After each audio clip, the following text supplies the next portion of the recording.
I'm 31 and I've chosen to remain single at the moment. And my dad questioned me the other day. He said, don't you think that the older that you're getting a little too picky? I paused. That was a valid question. And so I answered thoughtfully. I have standards and they're not high standards. I wouldn't even call them that. They're just my standards. I don't think I'm asking for something from a man that I can't give myself.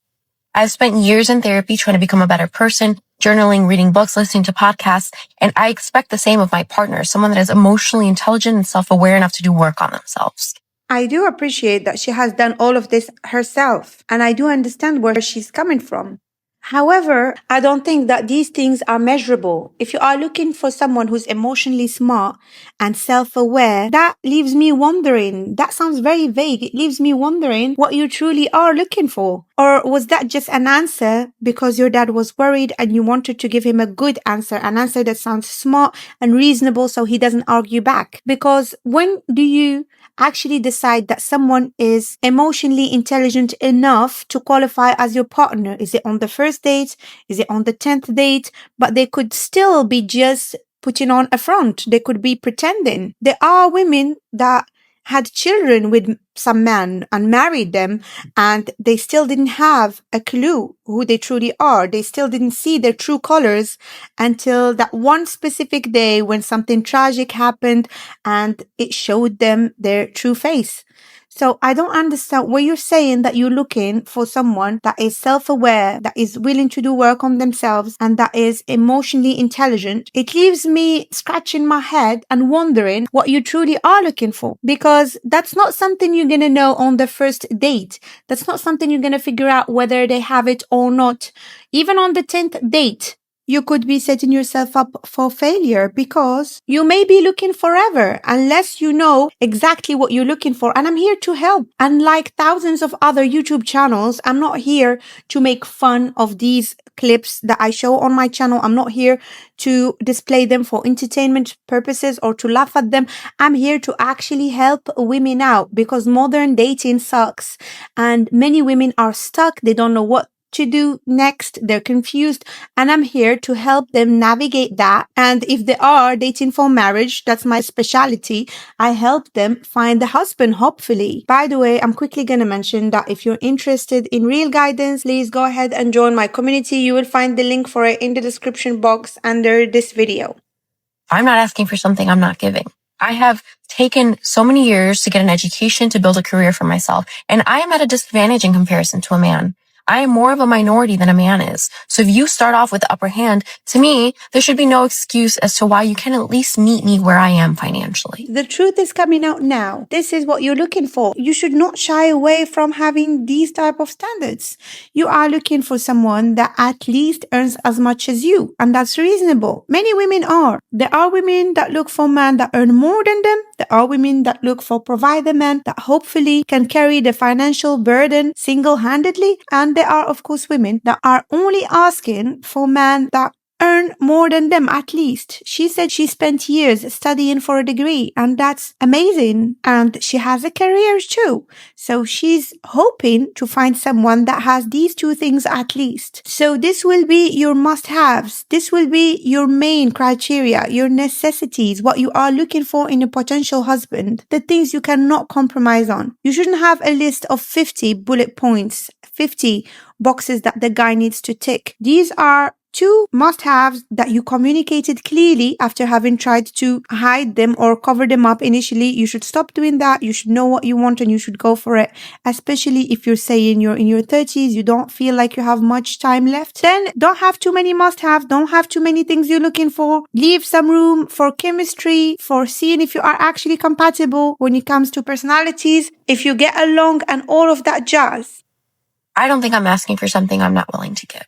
There are so many things I can go on and on about. I don't think I'm picky. I think at the age of 31, I have gone through my trials and tribulations enough to know myself, to be confident in who I am, what I bring into someone else's life. And I just want them to be able to meet me where I am, if not better, because that way they inspire me to be better.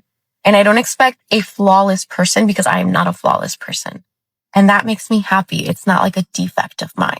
She sounds very sweet and nice. I hope she keeps looking. I hope she doesn't say that she got burned out and that she took a break from dating or something ridiculous like this, because this is the type of advice that I see people giving on TikTok. As long as she keeps looking and she has her must-haves, the things that are necessary to her and that she's looking for in mind, she should keep looking. And of course, like I said, don't have too many requirements.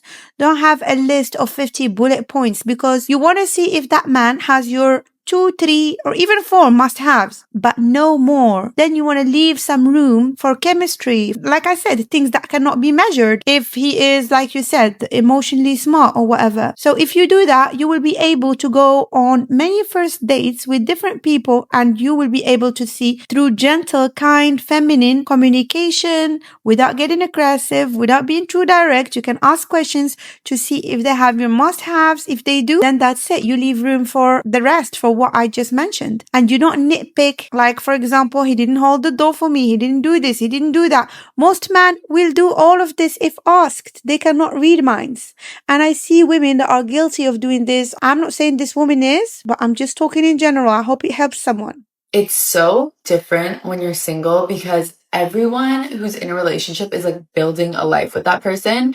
And yes, you can be surrounded by friends and people you love, but you're not like building a life with anyone but yourself. You can go on vacations with your friends, you can go for dinner with your friends, you can go shopping with your friends, you can have movie nights, you can cry to your friends, but you're not building a life with them. It's literally just you against the world. Like, you are building your future, your life as yourself, because I'm not going to sit here and wait for a man to build my life. I'm not going to say that my life starts when I meet my husband. And I just moved into my new space and I'm so proud of myself, and like, it's so beautiful, but it's so interesting, like, kind of celebrating these wins by myself. Obviously, like, my family has come over and like some of my friends have come over and been like so supportive and kind, and I'm so appreciative.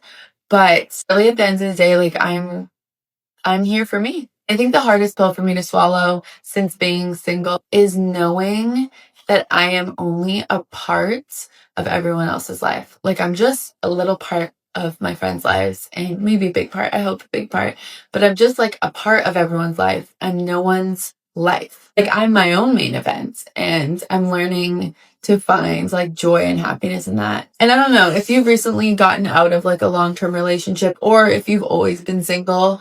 I'm curious to know if you feel this way too. Like, you feel this kind of deeper sense of, I don't even want to say loneliness, but like solowness. It's not a bad thing. It's just something that I've really recognized lately, especially when I am sitting on the floor, eating my oatmeal out of a paper bowl, watching the sunset, celebrating this win all by myself.